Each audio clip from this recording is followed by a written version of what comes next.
જો સાહેબ હું પોતે વકીલ છું. જગ્યા જાહેર છે ને, તમારી પાસે વિધાનસભામાં એ વકીલ જવાબ દેશે. કોર્ટમાં જવાબ દેશે. પણ અમને પૂછપરછ કરવા જવાની માહિતી લેવાનો અમને અધિકાર છે. અમને અંદર ના જવા દે એટલે તમારો રાઈટ નહીં બનતો સર. હા કે અમને વકીલને ના મળવા દે તો કાયદો કાનૂન શું એને કરવાનો? પછી અમને તો પૂછવા દો એમને. અરે પૂરી દો બધાને જ નહીં પૂરતો. અમે જેલમાં જવા તૈયાર છે બધા. અમારે બધા જેલમાં આવવું છે. પૂરતો તમારે જેલમાં બધાને વ્યવસ્થા કરી લો તમે. આપણે બધા જેલમાં જવું છે. ધારાસભ્ય સાહેબ ને પકડી લાવ્યા છે એટલે ભેગા થયા ધારાસભ્યને એરેસ્ટ કરવાનો લેટર છે આપની પાસે. તમે કયા આધારે એમને એરેસ્ટ કર્યા છે? તમારી પાસે એમની એફઆઈઆરની કોપી અમને બતાવો કે તમે એમની પર કઈ કલમો લગાવી છે, કયા કાયદે. આ કાર્યાલયમાંથી તો પગાર આવતો નહીં. પગાર તો કમલમમાંથી આવતો હોય તો પછી સાહેબ અમે સાંભળો, આપણે બધા ચક્કા જામ કરો. બીજો નો બધાને બોલાવી લો.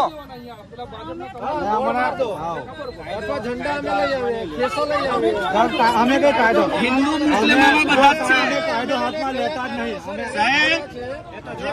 હિન્દુ મુસ્લિમ અમે બધા જ છે. ચેતરભાઈ જોડે જ છે. અમે કશું કરવાના નથી. અમને જવાબ આપો ને. એમને આપશે ને જવાબ. હા તો લાવો અમને. એમને આપે ને તમને શું કામ આપે? એમને એવું કરે. અમે લઈને આવે. હા તો આખું ગામ બી માંગ્યું. પ્રજાના પ્રતિનિધિ છે. અમારા ધારાસભ્ય છે સાહેબ. અમારા ધારાસભ્ય પણ કોર્ટમાં રજૂ કરતા પહેલા તો અમને તો જવા દો અંદર. જવાબ જોતો હશે ને ત્યાં યોગ્ય કક્ષાએ જવાબ મળે છે.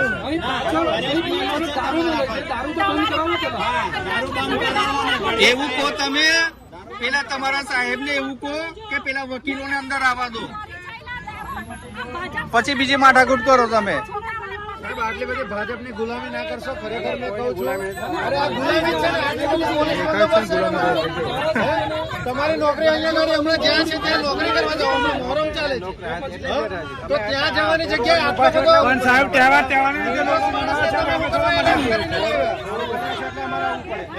જે આરોપીઓ છે તેમને પકડીને લાવો ને. એમએલએ સાહેબ તો ફરિયાદ લખવા આવ્યા હતા તમારી પાસે.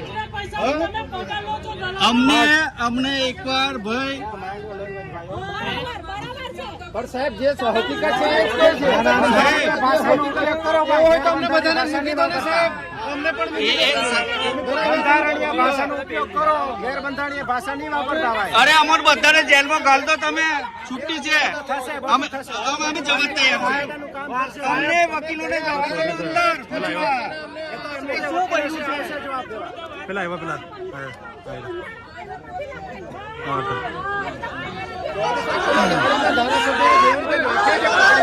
તમારી પાસે કોઈ લેટર છે ધારાસભ્યને એરેસ્ટ કરવાનો?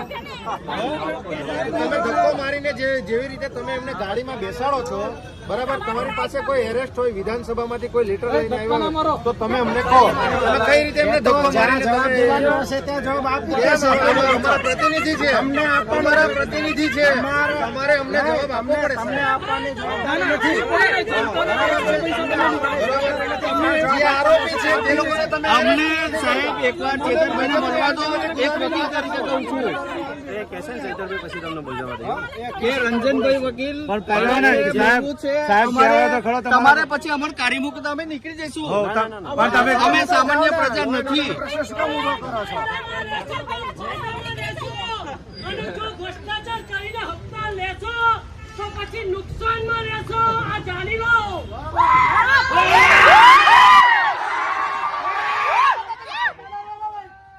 વકીલ સાહેબ ને મળવા દો. દેખો સાહેબ, તમે ચેતનભાઈને વાત કરો કે અમારો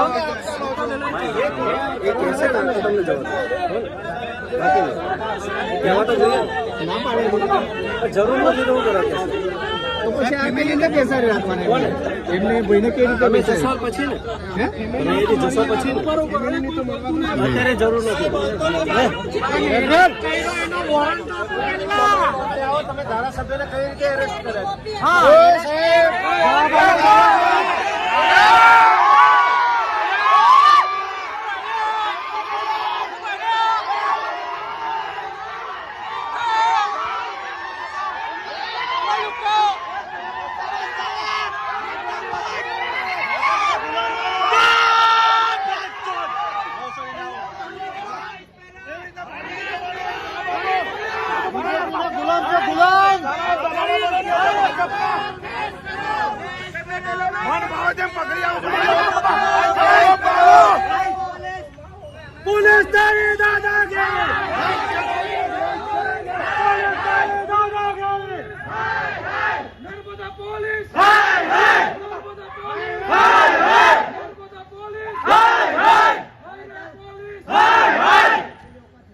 એટલી બધી એ છે કરવા આ બાજુ આવો ને બીજેપી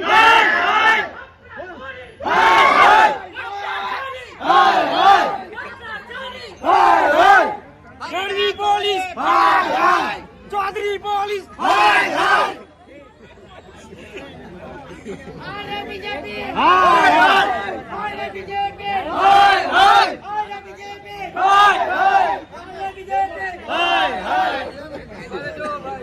छोड़ दो भाई छोड़ दो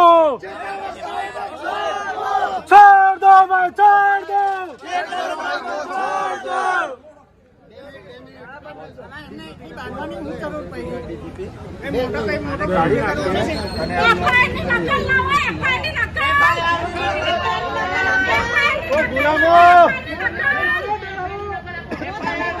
આટલી બધી ગુલામી ના કરશો, ના હોય તો રાજીનામા આપી ભાજપનો કેસ. ગુલામીની બી કોઈ હદ હોય, કોઈ સીમા હોય, કોઈ મર્યાદા હોય. હા? કેવી ગુલામી કરો તમે લોકો?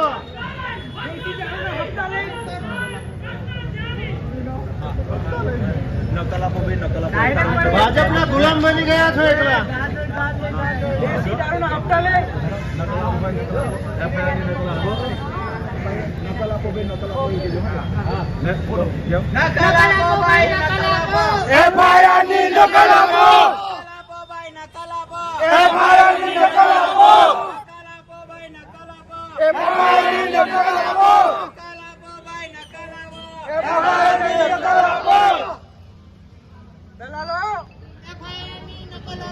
બંધ કરો ભાઈ, બંધ કરો દલાલગીરી, બંધ કરો ભાજપની ગુલામી, બંધ કરો ભાજપની ગુલામી, બંધ કરો, બંધ કરો ભાઈ, બંધ કરો ભાજપની ગુલામી, બંધ કરો. सरकार हमसे डरती है, पुलिस आगे करती है, सरकार हमसे डरती है, पुलिस आगे करती है, सरकार हमसे डरती है. पुलिस को आगे करती है. केस करो भाई, केस करो, केस करो, केस करो भाई, केस करो, पुलिस प्रशासन, हाय हाय पुलिस प्रशासन, हाय हाय पुलिस प्रशासन, हाय हाय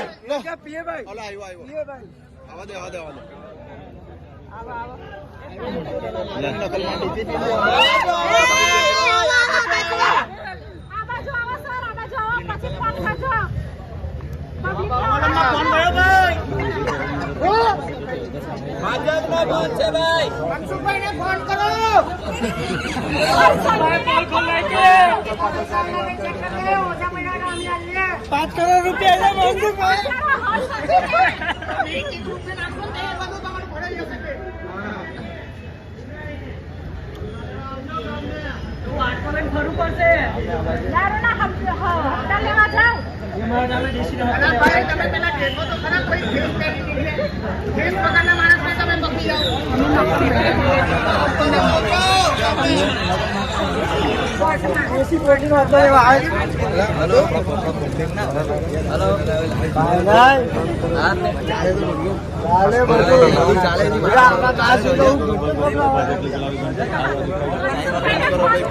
આ કપડા બપડા કાઢીને હવે ભાજપના ઝંડા અને ભાજપના ખેસ લઈને આ બાજુ નીકળો.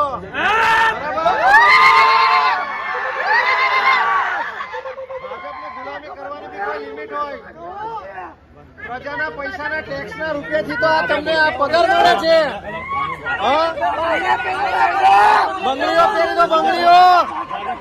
હા, ભાજપની ગુલામી જો કરવી હોય તો ભાજપની ગુલામી બંધ કરો ભાજપની ગુલામી બંધ કરો. બંધ કરો ભાઈ, બંધ કરો, ભાજપની ગુલામી બંધ કરો બંધ કરો ભાઈ, બંધ કરો, ભાજપની ગુલામી બંધ કરો બંધ કરો ભાઈ, બંધ કરો. ભાજપની ગુલામી બંધ કરો કેસ કરો ભાઈ, કેસ કરો, કેસ કરો કેસ કરો ભાઈ, કેસ કરો. ભાજપનો કેસ કરો એ પૂછી લે ને. આવ્યો છે